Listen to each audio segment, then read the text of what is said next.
Сәлеметсіздер ме? 7 сынып алгебра 4-ші тоқсан БЖБ 1 2-ші нұсқасы. Бірінші нұсқа каналымда бар, кіріп көрсеңіздер болады. Ал ендеше бастайық. Каналға тіркелуді ұмытпаңыздар. Бірінші есеп. А тапсырмасында А-ның квадраты қосылған 5А-ның кубы бөлінген А-ның кубы. Бөлшекті қысқартуымыз керек. Бұл жерде арасы қосу болғандықтан алымында біз бөлшек қысқарта алмаймыз. Сондықтан бөлшектің алымында қарап тұрсаңыздар, ортақ көбейткіш бар. Жақшан сыртынан шығарамын. Сонда бір қосылған 5А қалады. Соның бөлімінде А-ның кубы. Енді қараңыздар, негіздері бірдей болғандықтан дәрежелері қысқарады. А-ның квадраты кетеді. Бөлімінде 3 дәрежеден екеуі кетіп, біреуі қалады. Сонда бөлімінде А қалады, алымында бір қосылған 5А қалады. Енді В тапсырмасында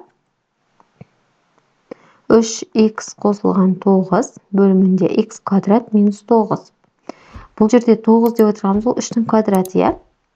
Енді қысқаша көбейту формуласы бойынша А квадрат минус В квадрат тең А минус В, А плюс В деген бар. Осы формулаға салайық. Сол кезде бізде х минус 3, х плюс 3 деп екі жақшаға жіктелінеді. Ал енді бөлшектің алымынан мен 3-ті ортақ көбейткіш жақшан сыртына шығарамын. Сол кезде х қосылған 3 болады. Х кубтарымыз қысқарады. Сонда бөлшектің бөлімінде 3 бөлінген х минус 3. Келесі екінші есеп. Амалдарды орындаңыздар дейді. А тапсырмасында 2 бөлінген х қосылған 3х минус 2 бөлінген х плюс 1. Бөлшектің бөлімін бұндай арасы қосу азайту болғанда, әрине бірінші бөлшектің бөлімін ортақ бөлімге келтіруіміз керек. Енді бірінші бөлшекке х плюс 1 жетпей тұр, екінші бөлшекке х жетпей тұр. Сонда қараңыздар, мен бөлшектің бөліміне біреуін ғана жазайын, х көбейтілген х плюс 1. Енді қарайық, алыммен жұмыс жасайық. Бірінші бөлшекте 2-ні х-ға көбейтемін және 1-ге көбейтіп жазамын. Сонда 2х қосылған 2 болады, қосылған. Енді х-ті 3х-ға көбейтемін және минус 2-ге көбейтіп жазамын. Сонда қосылған 3х-тің квадраты минус 2х болады екен. 2х-тарымыз қарама-қарсы таңбамен жойылып кетеді. Сонда бөлшектің алымында 3х-тің квадраты қосылған 2 қалады. Бөлімінде х плюс 1 қалады екен. Келесі Б тапсырмасында х бөлінген х квадрат минус 9 минус 3 бөлінген х плюс 3. Енді қараңыздар, алдыңғы есепте айтқандай 9 деп отырғанымыз ол 3-дің квадраты.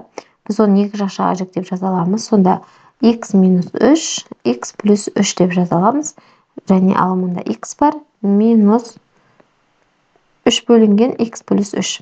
Ортақ бөлімге келтіруіміз керек. Бөлшектің бөлімінде екінші бөлшекте х минус 3 жетпейді. Сонда бөлшектің бөлімінде х минус 3, х плюс 3, алымында х минус 3-ті х-ға көбейтемін. Минус 3х болады. Минус 3-ті минус 3-ге көбейтемін. Плюс 9 болады. Ал енді қараңыздар, мына бөлшектің бөлімін мен х квадрат минус 9 деп жаза аламын ғой. Солай жазайын. Ал енді алымында қарасаңыздар 9 минус 2х қалады. Осымен екінші есепте аяқталды. Келесі үшінші есеп. Х-тен 2 болғандағы өрнектің мәнін табуымыз керек. Алдымен берілгенін жазайық. Бізде х-тің квадраты минус 8х қосылған 16 бөлімінде х-тің квадраты минус 16 берілген. Бөлу х-тің квадраты минус 4х бөлімінде 4х қосылған 16 берілген. Ал енді қараңыздар, бөлшектердің арасы бөлу болғандықтан біз бұндай жағдайда бөлшекті қысқарта алмаймыз. Сондықтан біз оны көбейтуге айналдырамыз. Ал енді алдымен соны жазып алайық. Х-тің квадраты минус 8х қосылған 16 бөлімінде х квадрат минус 16 көбейту, мына бөлу амалымыз көбейтуге айналдырдық. Ондай жағдайда екінші бөлшектің алымы мен бөлімінің орнына ауысады. Сонда 4х плюс 16 алымына кетеді, бөліміне х квадрат минус 4х түседі. Ал енді бізде мына формулаларды пайдаланамыз, жазып қойын. а квадрат минус в квадрат деп отырғанымыз а минус в, а плюс в. Және а минус в-ның квадраты деген бар. Бұл жақшаны ашатын болса а квадрат минус 2а в қосылған в-ның квадраты. Мінекей осы формулаларды қазір біз қолданамыз. Қараңыздар, минус 8 деп отырғанымыз бұл минус 2 көбейтілген 4 көбейтілген x. Және 16 деп отырғанымыз ол 4-дің квадратына тең. Сонда мен x минус 4, x плюс 4 деп жазам бөлшектің бөлімін. Ал алымында x минус 4-дің квадраты деп жазамын. Көбейтілген екінші бөлшектен бөлшектің алымынан 4-ті ортақ көпшілік жақшаның сыртына шығарамыз. Онда x қосылған 4 болады. Бөлшектің бөлімінде x-ті жақшаның сыртына шығарамын. x минус 4 қалады. Ал енді қысқарту амалын орындасақ болады. Қараңыздар, x плюс 4-теріміз қысқарады. Сосын мұнда бөлімінде x минус 4-дің біреу және тағы біреу бар, иә? Сонда алымда тұрған квадратымен бірге бұларда жойылады. Сонда бізде қалады 4 бөлінген x. Енді x тең 2 болған жағдайда деп тұр.